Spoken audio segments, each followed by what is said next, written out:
Четвертый вопрос – развитие роли руководителя как предпринимателя. Следите за современными популярными тенденциями развития индустрии. Найдите источники информации, дающие лучшие рекомендации в таких областях, как HR, финансы, маркетинг и логистика.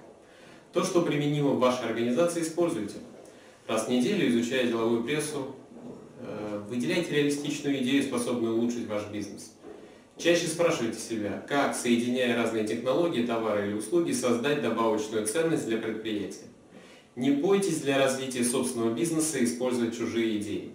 Боритесь с творческим кризисом и ищите вдохновение в смежных и отличных от ваших областях. Примеров, таких как наука или искусство. Беседуйте с людьми из самых разных сфер, применяя их опыт для улучшения эффективности работы организации.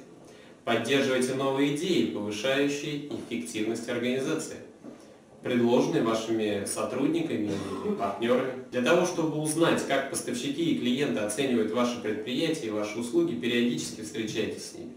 Узнавайте сильные и слабые стороны ваших конкурентов. Чтобы отыскать новые решения для развития собственной фирмы и утвердиться в роли руководителей, порой полезно поставить себя на место конкурентов и представить, какие стратегические решения он мог бы применить, чтобы потеснить вас с рынка. Также полезно представить, что ваша компания занимается тем же самым, производит тот же товар или оказывает те же услуги, но не является связанной ее историей и действующими структурами. Что бы вы предприняли, не будучи этим ограничены? Пытайтесь своим сотрудникам давать сложные и непонятные вопросы в развитии бизнеса, объяснять более простым и доступным языком, чтобы у них было четкое понимание и не возникало ни малейшей неясности. Активно внедряйте в умы подчиненных целостное видение картины бизнеса, поощряйте стратегический подход и глобальное мышление. Пятое. Развитие роли руководителя как хозяина. Поразмыслите на тему, что будет с фирмой после того, как вы покинете занимаемую должность. Соотносите ли вы достижения компании, в которой трудитесь, со своими личными достижениями? Какое наследие вы хотите после себя оставить? Что надо сделать, чтобы оставить после себя именно то, что вы себе представили? Введите на предприятии или его структурном подразделении систему резерва, менеджмента и планирования преемственности. Задумываетесь ли вы над сменой работы? Хотите ли отойти от дела? Если да, то подумайте, кто может занять вашу должность. Каких профессиональных и личностных качеств недостает вашему предполагаемому преемнику? Справится ли он с ролью руководителя в управлении компанией? Что в данный момент вы предпринимаете для того, чтобы подготовить своих преемников? Планируют ли преемственность те, на кого вы возлагаете надежду? Выделите из команды самых целеустремленных и талантливых сотрудников и особое внимание уделяйте именно их развитию. Изучая их слабые и сильные стороны, специально ставьте перед ними новые развивающие задания. Обязательно поощряйте осваивание ими полезных навыков и знаний. Всегда обращайте внимание сотрудников на то, что успех – это успех команды, а не только ваша личная победа. Упоминая о достижениях фирмы, чаще говорите «мы», а не «я». Будьте скромнее и не старайтесь вести себя вызывающе. В управленческие роли руководителя такое поведение не вписывается. Никогда в случае неприятностей не ищите стрелочника, а всю ответственность за неудачи берите на себя. За все принимаемые на предприятии решения будьте ответственны лично. Если ошибочное решение, особенно важное решение, по каким-то причинам было принято без вашего участия, подумайте, что надо предпринять, чтобы впредь этого не повторилось. Проверьте, какое количество усилий в данный момент сконцентрировано на достижении текущих задач, а какая их часть на работе на перспективу. Сбалансирован ли данный подход? Дает ли внимание к долгосрочному развитию нужный для организации уровень здоровья и комфорта? Роль современного руководителя в организации – это комплексная роль.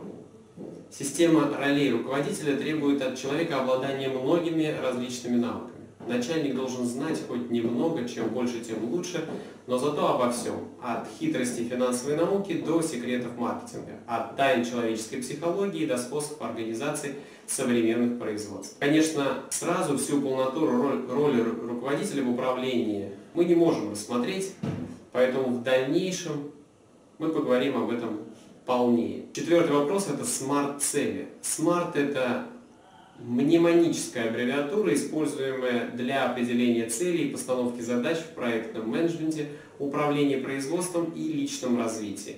Разные источники авторства термина связывают с несколькими именами. Они утверждают, что впервые SMART употребили в 1965 году Мейер, который изучал проблематику эффективного менеджмента. Другие основываются на разработке концепции умных целей Дараном в статье, вышедшей в журнале Management Review в 1981 году, и считают автором его. Упоминается также имя Друкера, который работал над теорией управления по целям, широко применяя целеполагание по SMART.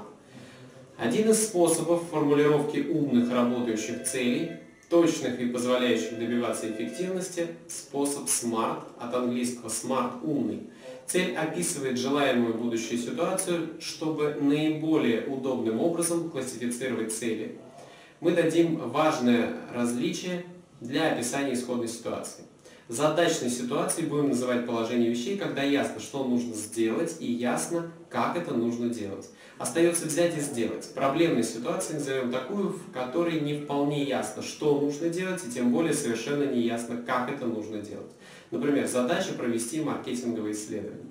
Проблема добиться решительного конкурентного преимущества в совершенно безнадежной с точки зрения здравого смысла ситуации. SMART-цели идеально приспособлены для заданных ситуаций, вернее задачных ситуаций. Вы можете достаточно четко и подробно описать желаемый результат. Это создает основное преимущество SMART-целей. Возможность программировать свое сознание на их достижение. Четко и детально вообразив результат, вы настраиваете свои сознание и подсознание на стремление к нему. SMART – это аббревиатура, и существует несколько вариантов ее расшифровки, которые позволяют сформулировать важные требования к цели. S – specific – это конкретно. Цель должна быть недвусмысленной, то есть сформулирована таким образом, чтобы ни у кого не было возможности понять ее неправильно. Для достижения этой характеристики нужно ответить на 5 вопросов. What – что нужно делать? Why – для чего это нужно делать? Какие выгоды и преимущества будут получены? Who – кто вовлечен в работу? Where – где происходит работа? Which – какие требования, условия и ограничения ставятся в работе? Варианты simple – простая, вместо specific. Простота цели с большей долей вероятности гарантирует, что все будет сделано правильно, поскольку сама формулировка не оставляет вопросов. Strained – требовательность значительных усилий, амбициозность. Слишком легкие цели не вдохновляют и не стимулируют к тому, чтобы прилагать исключительные усилия. И measure – измеримая. Цель должна быть измеримой, причем критерии измеримости должны быть не только по конечному результату, но и по промежуточному. Необходимо четко сформулировать критерии, по которым будет оценена, достигнута цель или нет. Эти критерии могут быть как количественными в процентах, деньгах, штуках и прочее, так и качественными. В этом случае необходимо очень точно описать, что мы будем считать достойным выполнением цели, а что нет. Не всегда просто найти точные критерии для оценки достижения, стать известным, стать увереннее. Это как? Но нахождение таких критерий – непримерное условие достижения результатов. Варианты. M – motivational, значимое, мотивирующее. Activable – осуществимое. Завышенная цель демотивирует. Если мы считаем цель невыполнимой, то вероятнее всего и не будем прилагать достаточных усилий для ее выполнения. Может бессознательно избегать и искать оправдания. Варианты. Acceptable – согласованные, ориентированные на конкретные действия. Подразумевается, что данная цель не противоречит другим целям, которые мы реализуем. Также важно оценивать ситуацию и понимать, что цель достижима с точки зрения наших внешних и внутренних ресурсов. Чересчур высокие или низкие цели обычно теряют свое значение, как и те, в которых мы не верим, или те, которые скучны. R – relevant – относится к большой цели, является ее частью. Важно понимать, как реализация данной цели или задачи способствует достижению стратегических планов и реализации жизненных целей. Варианты. Realistic, reasonable, rewarding. Реалистичное, уместное, полезное и ориентированное на конкретные результаты. Иметь последующее применение. Цель должна быть реалистичной и уместной в данной ситуации, должна вписываться в нее и не нарушать баланс с другими целями и приоритетами.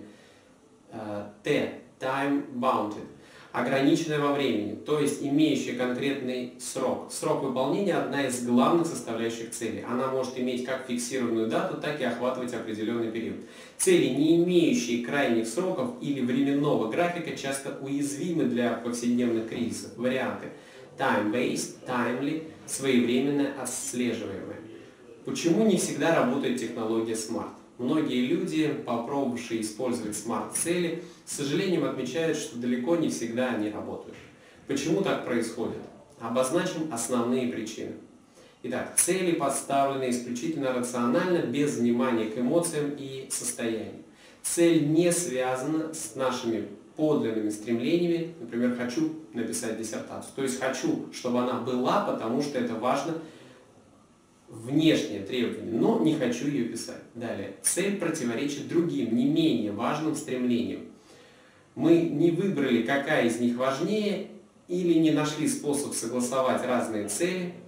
Далее. Цель негативно сформулирована. Не опаздывать. А негативная формулировка работает плохо, потому что, уходя от плохого, мы не обозначаем, куда хотим попасть, что будет вместо. Далее. Цель не находится в зоне нашего контроля. Реализация цели связана в большей мере с действиями, чувствами других людей и внешними обстоятельствами. Например, хочу, чтобы они умные и еще умнее. Вот параллельно с классической формулировкой SMART, а точнее в ее дополнении, употребляется также аббревиатура SMARTER. Возможно также разные расшифровки дополнительных букв. Первый вариант связан с теми важными требованиями, о которых уже было сказано. Эмоциональностью цели, ее вдохновляющей силой и экологичностью. E – emotional и R – relevant. Второй характеризует последовательность процесса постановки целей, где каждая следующая цель должна корректироваться, учитывать и использовать предыдущий опыт планирования.